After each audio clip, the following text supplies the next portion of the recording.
Chandannagar corporation পরিচালিত চন্দননগরের একটি ঐতিহ্যপূর্ণ স্কুল শ্রী অরবিন্দ স্কুল। এই স্কুলেই একেবারে বেহাল অবস্থা। জায়গায় জায়গায় ভেঙে পড়ছে চাঙড়, উপর থেকে খসে পড়ছে পলিস্তারা। স্কুল বিল্ডিংয়ের বেহাল অবস্থা হওয়ার জন্য মাঝে মাঝেই ছুটি দিতে হয় স্কুলে। এই নিয়ে বিস্তর অভিযোগ রয়েছে অভিভাবকদের অভিযোগ, স্কুল ডেভেলপমেন্টের জন্য বর্ধিত 250 টাকা করে নেওয়া হচ্ছে বেতন, তারপরেও স্কুলের বিল্ডিংয়ের কোনো রকম মেরামত করা হচ্ছে না। স্কুল বিল্ডিংয়ের গায়ে বট গাছ জন্মিয়ে গিয়েছে, বিভিন্ন জায়গা থেকে খসে পড়ছে চাঙড়। এই অবস্থায় আতঙ্কের মধ্যে বসে পড়াশোনা করছে স্কুলের পড়ুয়ারা।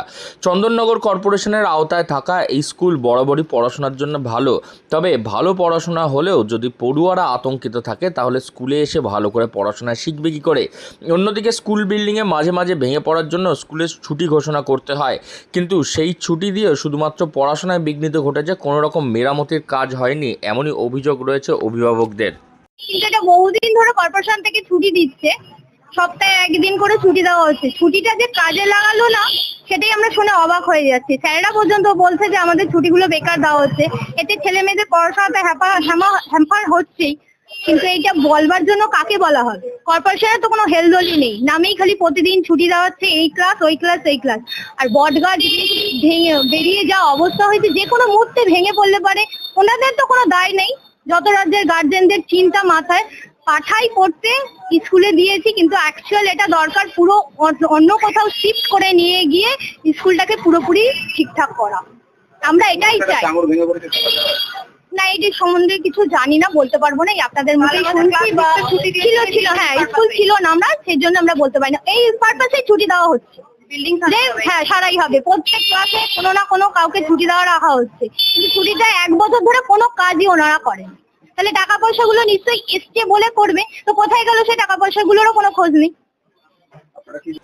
স্কুলের বেহাল অবস্থার কথা স্বীকার করে নিয়েছেন স্কুলের প্রধান শিক্ষিকা কস্তুরী রায় নিজেও। স্কুলের যে বর্ধিত 250 টাকা করে নেওয়া হয় তা স্কুল ডেভেলপমেন্ট ফান্ড হিসাবে নেওয়া হয়, তাও তিনি জানিয়েছেন। তবে তা দিয়ে স্কুলের বিভিন্ন চুক্তিভিত্তিক শিক্ষক যারা নিয়োগ করা হয়েছে তাদের বেতন দেওয়া হয়। অন্যদিকে স্কুলের স্বজনদের মধ্যে 6 দিন তারা ক্লাস করাতে পারেন না, কারণ স্কুল বিল্ডিংয়ের এতটাই অবস্থা খারাপ যে প্রতিদিন স্কুলের সব স্টুডেন্টরা আসলে তাতে কোনো রকম বিপদ ঘটতে পারে। তাই স্কুলের দোতলার ঘর যাতে ব্যবহার করতে না হয় সেই জন্যে ঘুরিয়ে ফিরিয়ে বিভিন্ন ক্লাসকে ছুটি দিয়ে ক্লাস করাতে হয়, যাতে এই যে বিপদ ঝুলছে একেবারে স্কুল বিল্ডিং পুরাতন হওয়ার কারণে, তার থেকে মুক্তি পাওয়া যায়। কি বলছেন এই বিষয়ে স্কুলের প্রধান শিক্ষিকা, শুনুন। ছাত্রীদের তো ক্ষতি হচ্ছে এবং সেই জন্যই আমরা কিন্তু খুব যতটা তাড়াতাড়ি সম্ভব কাজটা করানোর চেষ্টা করছি। কারণ মানে আমাদের যে টেন্ডার ডিপার্টমেন্ট সেখানেও বলা হচ্ছে, এখন সেখানেও যদি কেউ টেন্ডার জমা না করে সেখানে তো তাদেরও কিছু করার নেই।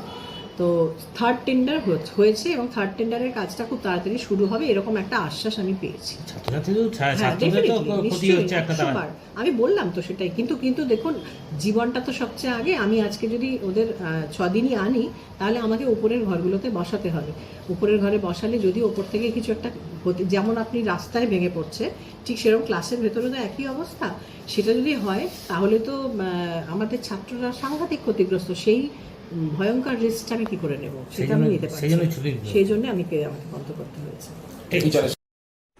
চন্দননগর পুর নিগম কর্তৃক পরিচালিত অন্যতম একটি স্কুল হলো এই শ্রী অরবিন্দ স্কুল। প্রায় 1800-র বেশি ছাত্রছাত্রী রয়েছে স্কুলের মধ্যে। তবে স্কুলের বেহাল অবস্থার কারণে তার এখন আতঙ্কিত স্কুলের সকল পড়ুয়ারা। সবাই চাইছে স্কুল বিল্ডিং কবে পুনর্নির্মাণ হোক, তার দিকেই তাকিয়ে সকলে। হুগলি থেকে রাহি হালদার, লোকাল 18 বাংলা।